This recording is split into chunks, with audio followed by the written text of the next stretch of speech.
네, 오늘 5월 5일 어린이날이죠. 양모의 지속적 학대 끝에 숨진 정인이 사건이 발생한 지 7개월여가 지났지만 어린이 관련 사건 사고 끊이지 않고 있습니다.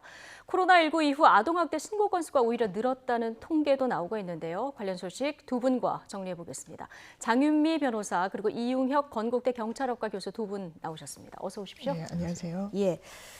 자, 경찰청에서 내놓은 통계 자료를 하나 먼저 보면 1, 4분기 아동학대 신고 건수가 전년 같은 기간보다 지금 2배 정도 증가한 것으로 이렇게 나타났습니다. 코로나 영향이 큰 겁니까? 어떻게 이 원인을 분석하십니까? 네, 뭐 두 가지 요인이 함께 작동된 것이 아닌가 생각이 드는데요. 네. 그 첫째는 실제로 아동 학대의 객관적인 수치 자체가 증가했다. 네. 그것과 더불어서 두 번째 그 요인은 그 사회적인 관심과 경각심이 많이 최근에 생겼기 때문에 네. 과거에는 신고되지 않았던 것들도 적극적으로 신고하는 이런 수치도 함께 늘어났고 예. 이것을 더 가속화시킬 수 있었던 것은 코로나의 영향도 배제할 수는 없다. 왜냐하면 과거에 비해서 그 집에서 함께 보내는 시간이 많다 보니까 네. 예를 들면 취약한 가정, 취약한 부모의 입장에서는 과거에 비해서 왜곡된 스트레스를 이 아동에게 발산하는 이런 것도 함께 그 작동을 했기 때문에 실제적인 발생 건수도 증가했고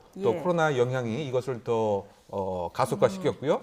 또 사회적인 그 경각심으로 이 아동 학대라고 하는 것이 상당히 심각한 범죄가 될 수 있다라고 하는 것에 또 의무적으로 신고를 해야 될 그런 직업군도 상당히 최근에 많이 늘어났습니다. 법이 그 최근에 개정되기 예. 때문에 그래서 과거에 느끼지 못했던 경각심 자체도 이와 같이 동일 그 4분의 1 그 시간에 1, 4분기 시간에 작년과 올해에 이렇게 급증한 요인이 아닌가 해석해 봅니다. 신고 건수가 같이 늘어났다는 거는 좀 감시망이 예전보다는 작동하고 있다. 이런 면을 좀 볼 수 있다. 이런 것까지 얘기해 주셨는데 그래도 가장 좋은 거는 신고 건수 늘어나도 아동학대는 줄어야 되는 거 아니겠습니까? 그렇죠. 지금 코로나 사태 이후에 지금 아동학대 굉장히 많이 늘고 있는데요.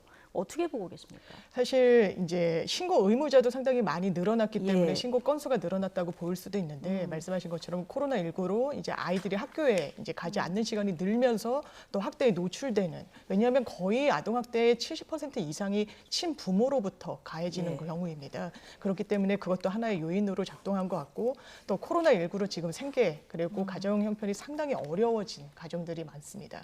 그런 상황까지 이제 복합적으로 작용하면서 사실 아동학대 신고 건수가 늘었다는 건 사회적 안정망이 촘촘해졌다는 지표일 수도 있지만 아동학대의 그 상황 자체가 늘어났다라고도 보여지는 부분이 있기 때문에 이런 복합적인 원인이 작동한 것 같습니다. 예.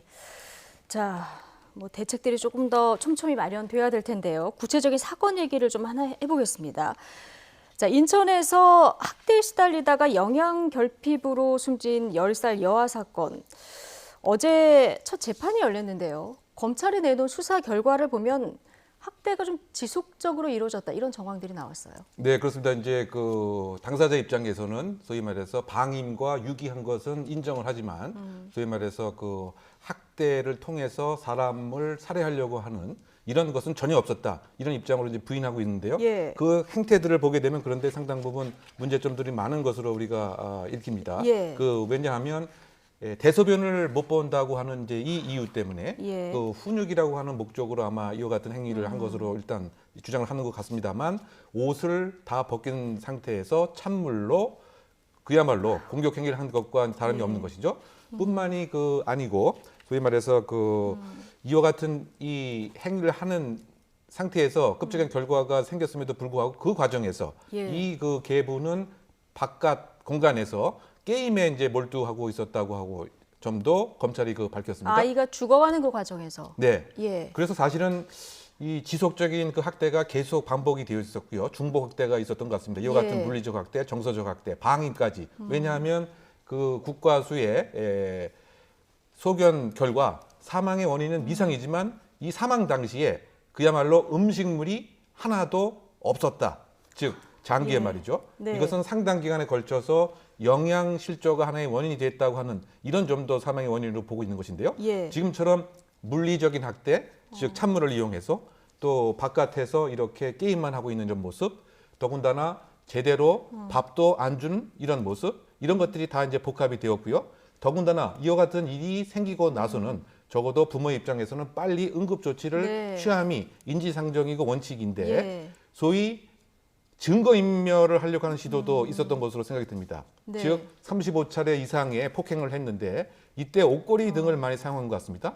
그런데 이런 일이 생기고 나서 옷걸이를 빨리 치우는 행위를 하는가 하면 예. 또 그 오빠하고 일단 말 맞추기. 그러니까 오빠라고 한두 살 많은 이제 그런 예. 이제 형제자매인데요. 일정한 행위에 대해서 말 맞추기 시도까지 하는 뭐 이런 등으로 그 비추어 그 봐서는 이 아동 단순한 학대를 넘어서 살인의 고의가 있는 것으로 검찰이 판단한 것이고 이것에 대해서 부인한 예. 그런 내용이 재판 결과에서 밝혀진 상황이었습니다. 예. 그러니까 지금 말씀하신 대로 학대 정황이 지속적으로 있었다 이런 것뿐만이 아니라 지금 심지어 아이하고 말을 맞추는 은폐 정황까지 그렇죠. 있었다는 거 아닙니까? 검찰은 지금 이 고의성이 있었다 이렇게 보는 거죠. 그렇습니다. 예. 이게 살인의 고의가 있었다고 보고 이 정도로 아이에게 며칠 동안 뭐 물도 주지 않고 음식도 주지 않았으면 사실상 그냥 방치한 게 아니라 이건 분명히 아이가 사망할 것까지도 용인했다. 그리고 그거를 인지하고 의도했다라고 있었다. 인지하고 예. 있었다고 보는 겁니다.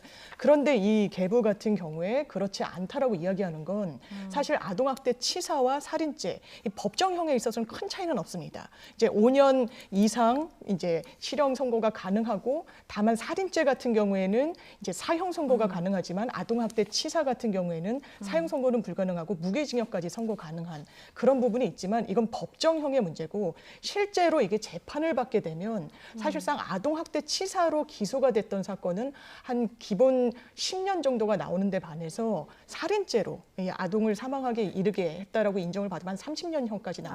예. 그만큼 실제 양형에서는 큰 차이를 드러내다 보니까 이 가해자로 지목되는 이 부모들 내가 살인을 하려고 했던 의도는 없었다고 계속적으로 지속적으로 이렇게 항변하고 변명하고 있는 그런 상황으로 예. 보입니다. 지금 두 분 말씀 들어보면은 참 이 학대 정황도 어떻게 이럴 수 있나 이런 생각이 드는데 이 학대 주범이었던 이 양아버지는 영장 실질 심사 당시 반성하는 태도를 보이기도 했는데요. 자, 화면 보고 오시겠습니다. 아동학대 혐의 인정하십니까? 네, 인정합니다. 못할 행동해서 미안하다. 아빠가 반성하고 또 반성하고 벌 받을게. 미안하다. 예. 지금 뭐 반성하는 얘기를 듣고 오셨습니다마는 어제 재판에서는 학대와 방임은 있었다. 그러나 숨지게 할 의도는 없었다. 이렇게 지금 부인하고 있는 상황 아니겠습니까? 역시 조금 전에 장 변호사님께서 말씀해 주신 아동학대 치사, 살인죄 형량이 너무 차이가 나기 때문에 이런 부분이 작용했겠죠. 네, 뭐 기본적으로 이제 그렇게 봐야 될 것 예. 같습니다. 일단 뭐 살인죄 같은 경우는 이제 사형, 무기징역 5년 이상의 형에 처하는 것을 이제 기본적으로 예. 하고 있는 반면 그 아동 학대 그 치사는 사실상 이 형량 자체는 그보다 비슷하게는 법에 규정돼 있지만 실질적인 이제 그 양형의 결과를 보게 되면 상당 부분 이제 적게 되어 있는 이런 그 형태인 것이죠. 그래서 그것에 있어서의 양형의 차이를 이제 인식을 해서 적어도 살해라고 하는 인식 자체는 이제 없었다고 하는 것을 계속 얘기하는 식으로 생각이 되고요. 더군다나 어쨌든 그 부모의 그 입장에서 네. 자신의 그 아이를 의도적으로 살해했다고 하는 것 자체를 인정한 것에 대한 부담감도 상당 부분 이제 많이 있는 것이 아닌가 생각이 예. 드는데 물론 이 부분이 이 사람의 마음속에 있는 것이기 때문에 정확하게 입증하는 것은 녹록지 않은 작업입니다. 그럼에도 불구하고 지금 우리가 이야기를 나눈 것처럼 여러 가지 그 행태를 그 봐서는 더군다나 성인의 그 입장에서 그와 같은 공격 행위를 하면 분명히 예. 사망이라고 하는 결과가 생겼을 것이라고 하는 것은 분명히 그 예견 가능하고 또 그래도 상관없다라고 하는 이런 모습도 사실은 사망 이후에 보였던 행동을 보면 우리가 분명하게 예. 합리적 의심을 배제할 수 없을 정도로 입증이 가능한 것이 아닌가 이런 생각이 듭니다. 결국은 전반적인 행위와 또 지금까지 그 보여진 양형에 대한 태도, 그다음에 그 범죄 정황에 대한 은닉 행위의 그 목적성 등을 보게 되면 살인의 고의가 분명히 미필적으로 인식할 가능성이 크다 이렇게 판단을 할 가능성이 크지 않는가 생각을 해봅니다. 예, 살인의 고의가 있었는지 입증의 문제가 이제 남은 이런 상황인데요. 자, 정인이 사건으로 알려진 양천 입양아 학대 사망 사건 네. 다음 주에 이제 1심 결론이 내려집니다. 검찰에서는 일단 이 양모에 대해서 미필적 고의에 의한 살인죄를 적용해서 사형을 구형하지 않았습니까? 그렇습니다. 어떻게 결론을 예상하십니까? 사실 검찰이 사형을 이제 구형하는 것도 좀 이례적이긴 한데 예. 그만큼 공분을 샀을 뿐만 아니라 이 정인이가 사망 당시의 상태가 이거는 누가 봐도 너무나 그냥 학대를 넘어서 분명히 살해의 어떤 의도성을 갖고 이 아이를 학대했구나라고 보여질 수밖에 없던 부분이 있습니다.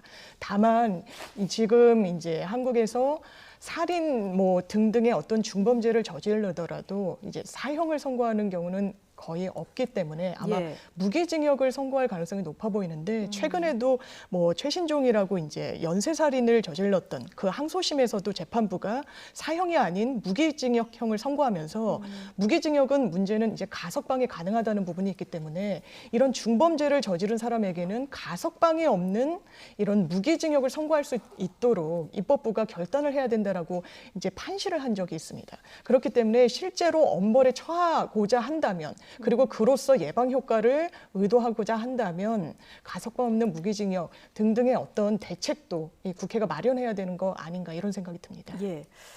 자, 양모와 함께 기소된 남편 안모 씨 경우에는 검찰이 징역 7년 6개월을 구형을 했습니다. 아동학대 혐의가 적용이 되는 건데, 근데 학대 사실은 일부 인정하지만 나는 아내가 이렇게 학대하는지 몰랐다 이렇게 주장을 하고 있거든요. 이런 주장이 받아들여질 가능성 어떻게 보십니까? 네, 뭐 그런 내용을 포함해서 뭐 반성문을 계속 제출하고 있는 모습도 예. 양형을 아무래도 조금이라도 줄이려고 하는 이런 목적인 것인데요. 그런데 그 검찰은 그렇게 보지 않는 거죠. 왜냐하면 예.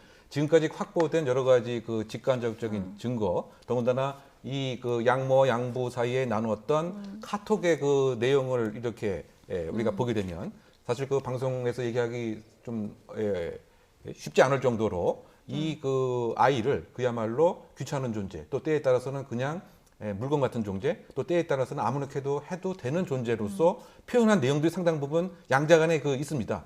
즉 말을 안 듣으니까 아예 한번 밥을 한번 굶겨봐라. 예. 뭐 이런 그 얘기에서부터 그리고 이것이 1회 거친 것이 아니고 지금 신공식적으로 아동 전문 보호기관에 공식적으로 3회 이상 이미 그 다 신고가 되었던 그런 사항들을 다 보게 되는 그 과정에서 보게 되면 이 양부와 양모가 1회가 아니고 수회에 걸쳐서 또 사실은 하나의 학대가 아니고 중복 학대로서 서로 간에 의사소통을 하고 있었던 정황들이 많이 그 있었던 것입니다. 예. 다만 양모 자체가 직접적인 실행 행위를 한 것이기 때문에 검찰에서는 사형을 구형을 한 것이고요.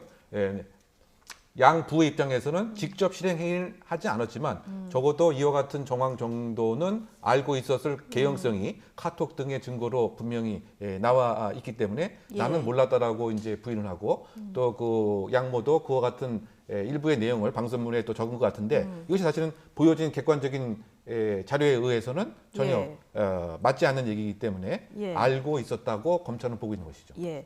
앞서 중간에 이제 반성문 얘기도 해주셨는데 양모 같은 경우는 6차례, 양부는 한 3차례 정도 지금 반성문을 제출한 걸로 알려져 있습니다. 실제로 재판에서 판사가 판결을 할 때 이런 반성문이 좀 영향을 미칩니까? 사실 거의 없다라고 봐도 무방합니다. 예. 실제로 재판에 있어서 본인이 반성하는 모습은 피해 회복을 위해 노력하거나 피해자에 합의하는 형태로 보여주는 건데 지금 피해 아동이 사망하지 않았습니까? 본인이 뒤늦게 잘못을 뉘우치겠다라고 하는데 그 내용을 보더라도 뭐 이 양모 같은 경우에는 내 죄값을 다 치르겠다라고 하면서 또 한편으로는 남편은 몰랐다라고 또 선처를 구하고 있는 부분이 예. 있습니다. 그렇지만 교수님께서 말씀하셨지만 한 가정에서 아이를 양육하면서 심지어 어린이집에서도 아이가 상태가 굉장히 안 좋다라고 이제 알릴 정도였는데 양부는 지금까지도 나는 학대 사실을 몰랐다. 학대 사실을 알았다면 내가 이혼이라도 불사했겠다라고 이야기하는 건 반성의 태도와는 상당히 거리감이 있는 모습으로밖에 볼 수가 없을 것 같고요. 그렇기 때문에 뭐 수차례 넘어서 수십 차례 반성문을 낸다고 하더라도 이 사건에서는 어떤 좋은 양형의 어떤 판단 기준으로 작용하기는 어려워 보입니다. 예. 이 사건 이후에 정부, 정치권에서 대대적으로 방지 대책 마련하자 강한 목소리들이 맞습니다. 나오긴 했는데요. 올 1월에 사실 아동학대 신고 접수와 동시에 조사에 착수하는 걸 의무화하는 정인이법은 이제 통과가 됐는데요. 아동학대 특별법 다른 법안입니다. 이거는 그렇습니다. 발의는 됐는데 지금 아직 심사가 안 이루어지고 있는 이런 상황이에요. 그렇습니다. 소위에서 제대로 통과가 안 되고 있는 예. 상황이라고 지금 보도가 되고 있는데요. 네. 그 내용의 핵심은 이렇습니다. 대통령 직속으로 아동학대 사망사건 진상조사위원회를 설치하고 운영하자. 이 부분을 좀 상설화해서 아동학대 사건이 발생을 하게 되면 그 사안에 대해서 진상조사 결과를 발표할 뿐만 아니라 그 사안과 관련된 대책까지도 마련하는데 거기서 그치는 것이 아니라 이 조사위원회에서 대책을 마련해서 안을 내면 국가기관은 그 안을 의무적으로 수용하도록 굉장히 좀 앞서간 이런 법률안이라고 할 수가 있습니다. 어떻게 네. 보면 아동학대를 정말 근절하는데 정말 많이 기여할 수도 있는 그런 법안인데 이 법안에 있어서 많은 의원들이 사실 한 목소리를 내긴 했지만 실제로 국회에서 논의 과정에서는 제대로 진척이 안 되고 있다 보니까 시민단체들에서 빠른 입법을 촉구하고 있는 그런 상황입니다. 그러니까요. 어제 시민단체 정치하는 엄마들 국회 앞에서 이제 시위도 하는 모습을 우리가 볼 수 있었는데 전체적으로 내용을 들어보니까 이제 공적 조사 체계를 좀 강화하는 이런 법안이라고 보면 될까요? 네, 그러니까 그 실태를 정확하게 예. 파악을 해서 그것에 맞는 대안을 정책의 우선순위로 둘 수 있는 근거를 마련하자. 이제 예. 이런 것을 요약할 수가 있습니다. 왜냐하면 아동학대 사건이라고 하는 것이 상당히 그 복합적인 일정 과정이 있고요. 정부기관도 협업을 요구하기 때문에 그렇다고 예. 본다면 과연 문제가 무엇인가에 관한 공식적인 실태 조사는 한 번도 사실 없었던 이런 그 셈입니다. 예. 예를 들면 부모의 문제부터 사실은 시작이 되는데 부모의 구체적인 어떤 문제가 되는 것인지 그리고 실제적으로 이 아동학대 사건이 이를테면 공식적인 관심의 틀 속에 못 오게 되는 것이 부모는 사실 어른으로서 자신의 행위를 다 부인을 합니다. 반면 아동은 구호를 요청할 수 있는 인지 능력의 한계가 있습니다. 이 자체에 힘의 불균형이 있는데 예. 이것을 과연 어떤 양태로 어떤 유형으로 있는지에 관한 구체적인 실태도 사실은 파악이 안 된 상태입니다. 지금 단발적으로 언론을 통해서만 알려져 있죠. 예. 그렇다고 이제 봤을 때 이와 같은 협업을 해야 할 기관의 문제점은 무엇인지 경찰이 왜 3번 동안 신고를 묵살하게 된 근본 원인은 무엇인지 또 그 아동 학대 판정을 소홀히 하는 이유는 무엇인지 예. 그리고 즉각 분리 조치를 하는 안을 내놨는데 그러면 즉각 분리 조치가 실효성을 정말 담고 있는 것인지 왜냐하면 즉각 분리 조치를 위해서는 이를테면 쉼터의 개수가 지금 충분한 것인지 예. 또는 아동 보호 시설은 충분히 그 안에서 제대로 예. 이 아이들의 외상후 스트레스 장애라든가 다쳐진 마음을 케어할 수 있는 것으로 제대로 되어 있는지 만약에 제대로 되어 있지 않다고 한다면 어느 부서가 어떤 식의 어떠한 예산을 포함을 해야 되는지 네. 지금 그 아동 학대와 관련된 그 예산도 단독 예산으로 되어 있지 않고 다른 예산에서 사실 빌려다 쓰는 편이기 때문에 해에 따라서 상당히 이것이 예. 변동이 심합니다. 이런 것들을 일목요연하게 공적 실태 조사와 공적 판정을 해서 구체적인 정책 제안을 하게 되면 이것을 반드시 따라야 되는 그야말로 실효성 있는 아동 정책을 재점검하고 예. 선언하자 이런 법을 지금 마련하는 이런 주장이기 때문에 예. 그야말로 근본적인 아동 학대 예방을 위한 그 시금석 기초가 되는 법안이 아닌가 생각해 봅니다. 예, 일단 다음 회기로 넘어갔는데 제대로 된 심사를 거쳐서 국회에서 좀 처리되는 과정을 지켜봐야 될 것 같고요. 자, 이런 기사도 하나가 눈에 띄어서 잠깐 다뤄보겠습니다. 이 초록 우산 어린이재단에서 조사 내용인데요. 코로나19 이후 아동 청소년 정서 변화를 좀 봤더니 지금 삶의 만족도는 떨어졌고요. 그리고 우울감과 불안감이 높아졌다. 이런 조사 결과가 나왔거든요. 그렇습니다. 사실 코로나 블루라는 게 이제 성인들에만 해당하는 건가 했더니 정서적으로는 조금 더 취약한 이런 아동들도 이 코로나 블루를 겪고 있는 건데요. 예. 학교를 가지 못해서 혼자 수업을 듣는 와중에 이제 게임에 빠지는 아동들도 많다고 하고요. 또 극단적 선택을 이제 코로나19 국면 이후에 했다라는 그 답변율도 종전보다 3배 이상으로 집계가 됐다라고 합니다. 이 삶의 만족도 같은 경우도 이게 이제 정기적으로 조사를 하고 있는데 3년 전에 비해서 한 7.27, 10점 만점에 그 정도 지표로 나왔던 부분이 있는데 예. 소폭이지만 6.93으로 하락하기도 했고요. 뭐 행복감은 소폭 오르기는 했지만 이게 올랐다고 보기는 좀 어려울 정도로 미비하게 올랐고 우울, 불안, 걱정 네. 이 모든 지표에서 더 상승 지표를 보였습니다. 예. 자, 어린이 관련한 학대 소식 전할 때마다 참 마음이 무거운데 국회에서도 빨리 대책들도 마련되고 했으면 좋겠고요. 자, 남은 시간 동안 이 얘기 잠깐 다뤄보겠습니다. 남양유업 관련 소식인데요. 불가리스 사태로 논란을 빚었던 남양유업의 홍원식 회장이 전격 사퇴를 어제 발표했습니다. 화면으로 먼저 보고 오겠습니다. 이 모든 것에 책임을 지고자 저는 남양유업 회장직에서 물러나겠습니다. 또한 자식에게도 경영권을 물려주지 않겠습니다. 사퇴 수습을 하느라 이러한 결심을 하는 데까지 늦어진 점 진심으로 죄송합니다.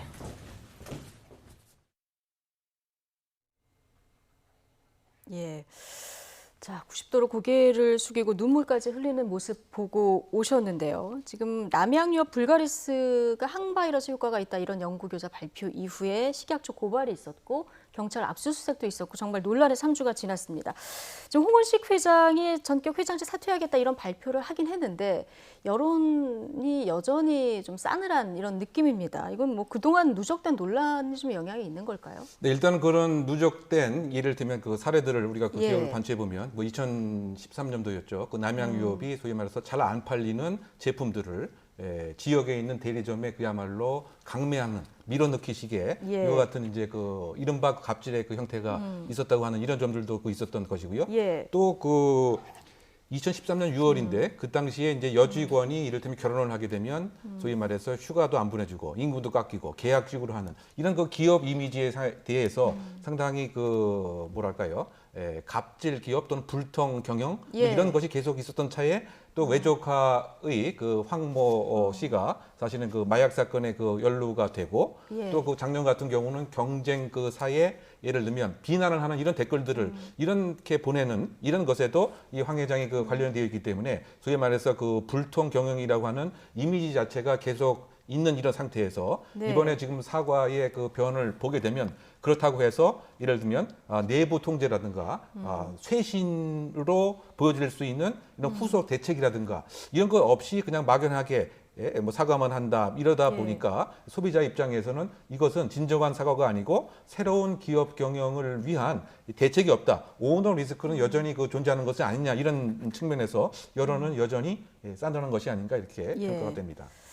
자, 홍원식 회장 전격 사퇴하겠다 회장직에서 물러난다고 했는데 지금 보면은 홍원식 회장이 가지고 있는 지분이 51.68%입니다. 여전히 최대 주주인데요. 그렇습니다. 뭐 이 그룹 내 지배력은 그대로 있는 거 아닐까요? 그렇습니다. 그래서 전문 경영인 체제를 도입하겠다라고 했고 뭐 경영 승계를 하지 않겠다라고 했지만 그 진정성에 의문을 갖게 되는 게 뭐 대기업 같은 경우에도 이렇게 과반을 이 주주들이 갖고 있는 그 가족들이 갖고 있는 경우는 거의 없죠. 이 예. 경우에는 거의 그 가족들 부인 그리고 손자와 아들까지의 주식 그 지분을 합치면 53%가 넘기 때문에 이 정도는 거의 이 경영과 관련해서 본인들의 의지대로 좌지우지할 수 있는 그 시스템 자체에는 변함이 없다라고 봐야 됩니다. 예. 단순히 전문 경영인을 도입한다고 해소될 문제가 아니기 때문에 그래서 진정성에도 큰 감동을 못 주고 있는 것 같습니다. 그러면 정치적 퍼포먼스가 아니게 하려면 어떤 그 조치들이 좀 있어야 될까요? 실제로 남양유업이 그런 예. 낙농가와 그 대리점주들에게 이런 빚진 어떤 피해에 대해서 구체적인 보상책을 내야 될 겁니다. 실제로 소송이 이뤄지고도 있는데 네. 밀어내기 어떤 최대치의 목표를 설정해가지고 그것을 강매하는 경우라거나 아니면 그런 영업사원의 임금까지도 대리점들에게 전가시켰던 그런 사례가 있습니다. 예. 그런 부분에 대해서 이 피해자들이 소송까지 하기 이전에 어떤 구체적인 보상책을 내고 진정한 사과 수반돼야 된다라고 봅니다. 아, 그렇군요. 그러니까 남양유업 논란 터질 때마다 정말 가장 피해를 입는 분들이 대리점 업주들 그리고 뭐 낙농가들 아니겠습니까? 근데 사과는 했는데 어제도 보면은 이분들에 대한 어떤 피해 보상책이 나오지는 않은 것 같아요. 그렇죠. 결국은 이제 그 실질적인 그 사과의 의미가 전달되기 위해서는 일정한 부분의 그 보상에 네. 관한 약속 같은 거 또는 재발 방지에 대한 그 대책 같은 거 더 나아가서는 사회적 기업으로서의 그 책무에 관한 일정한 혁신안 예. 뭐 이런 것들이 그 함께 그 있어야 소비자들의 돌아선 마음이 그나마 네. 좀 진정되지 않을까 예. 생각이 드는데요. 왜냐하면 이것이 한두 번이 아니고 사실은 그 상당 기간에 걸쳐서 계속 이제 반복 발생해 온 예. 이런 것에 대해서 경영진은 어떻게 본다면 계속 고집스러운 경영을 계속 이어온 이런 네. 것에 대한 다른 모습이 또 없었기 때문에 또 지금 그 홍 회장이 지금 사퇴를 한다고 선언한들 사실상 네. 이미 그 경영에서는 멀어져 있는 상태이기 때문에 이와 같은 사태의 변 자체가 무엇이 과연 달라질 수 있겠느냐 예. 이런 점들이 상당히 그 문제점인 것 같습니다. 따라서 예. 그 기업의 지금 경영 거버넌스 구조 자체를 3분의 2가 친인척이 지금 이사회로 돼 있다고 하는데 이것에 대한 새로운 혁신의 모습도 보여주고 그다음에 그 지역에 있는 그 대리점들이 지금 겪었던 일정한 보상에 대해서 예. 사실은 충심과 최선을 다해서 본사에서 이런 역할을 하겠다 이런 그 선언을 함과 동시에 예. 사회적 기업으로서의 일정한 선언 뭐 그것이 필요한 경우에는 뭐 사제 출연도 될 수 있고요 또는 필요한 경우에는 일정한 기부도 되지 않을까 생각이 됩니다. 예. 우리가 기업을 반추해 보면 옛날에는 사실 이미지가 상당히 좋았던 기업이었습니다. 왜냐하면 그 우량아 선발 대회에 이 남양 기업이 이렇게 주간 스폰서였죠. 그래서 그 엄마들이 상당히 응원도 많이 하고 마음이 상당히 그 따뜻했습니다. 그런데 지금 남양 유업하게 되면 엄마들이 오히려 이것은 빼고 이제 안 산다. 이것을 돌릴 수 있는 혁신안이 반드시 필요한 상황이 아닌가 생각됩니다. 예, 반복되는 논란에 이제 반성을 했는데 진정성을 담보하려고 하면은 뭔가 기부라든가 실질적인 보상책 이런 것들이 마련돼야 된다. 자, 이렇게 받아들이면 되겠죠. 예, 알겠습니다. 지금까지 장윤미 변호사 그리고 이용혁 건국대 경찰학과 교수 두 분과 이야기 나눠봤습니다. 고맙습니다. 감사합니다.